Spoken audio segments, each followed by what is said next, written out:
รัฐบาลได้เล็งยกระดับกลไกการติดตามและกวดกาคุณภาพของโครงการลงทุนเอกชนโดยเฉพาะโครงการเซาสัมปทานที่ดินเพื่อสำรวจขุดค้นและปรุงแต่งแร่ธาตุโครงการสร้างตัวเมืองอัศริยะเขตเศรษฐกิจพิเศษและนิคมอุตสาหกรรมเพื่อรับประกันผลตอบแทนทางเศรษฐกิจและเก็บรายรับเข้างบประมาณอย่างถูกต้องสอดคล้องตามกฎหมายในกล่องประชุมสมัยวิสามัญเทื่อที่1ของสภาแห่งชาติสุดที่10ที่จัดขึ้นในวันที่7กรกฎาคม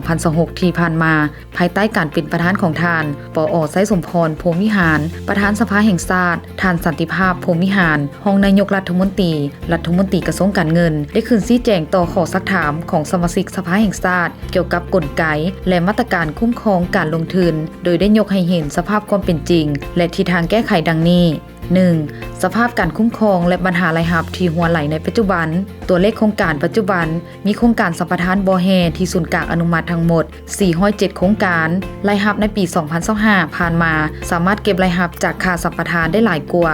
39ล้านดอลลาร์สหรัฐซึ่งตัวเลขนี้ยังเห็นว่าบ่ทันสมคู่กับความเป็นจริงสาเหตุย้อนการเก็บกำฐานข้อมูลเนื้อที่สัมปทานและการเก็บรายรับยังบ่ทันมีฐานข้อมูลล้มศูนย์ผ่านระบบทันสมัยเห็นให้เกิดมีเนื้อที่ทับซ้อนกันและเกิดการหัวไหลของรายรับทั้งในระดับส่วนกลางและท้องถิ่น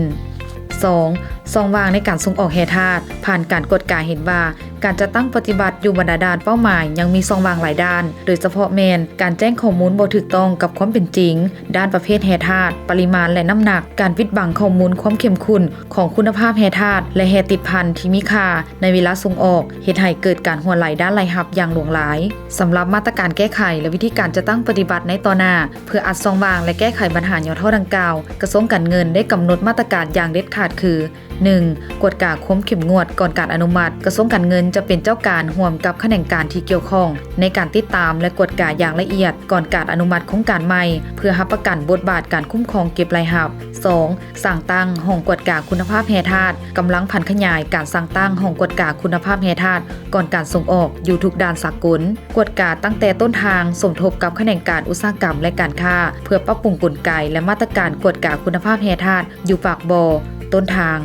4. หันเป็นระบบดิจิตอลรวมศูนย์เล็งเสื่อมต่อฐานข้อมูลโครงการทั้งหมดเข้ากับระบบของกระทรวงการเงินที่มีอยู่ในปัจจุบันเพื่อคุ้มครองเก็บรายรับค่าเช่าสัมปทานให้มีความโปร่งใสและถูกต้องพร้อมกันนี้ท่านรองนายกรัฐมนตรียังได้เรียกร้องให้ทุกภาคส่วนสมาชิกสภาแห่งชาติกระทรวงองค์การและอำนาจการปกครองท้องถิ่นร่วมกันเป็นเจ้าการติดตามสุกยูและเผยแพร่นิติกรรมเพื่อให้ผู้ประกอบการร่วมมือจัดตั้งปฏิบัติคำสั่งฉบับเลขที่46/นย.ลงวันที่13 เมษายน 2026ว่าด้วยการต้านและสกัดกั้นการลักลอบขุดค้นปรุงแต่งเก็บซื้อขายนำเข้าส่งออกแร่ธาตุและผลิตภัณฑ์แร่ธาตุที่บ่ถูกต้องตามกฎหมายคำสั่งฉบับเลขที่11/คลสพ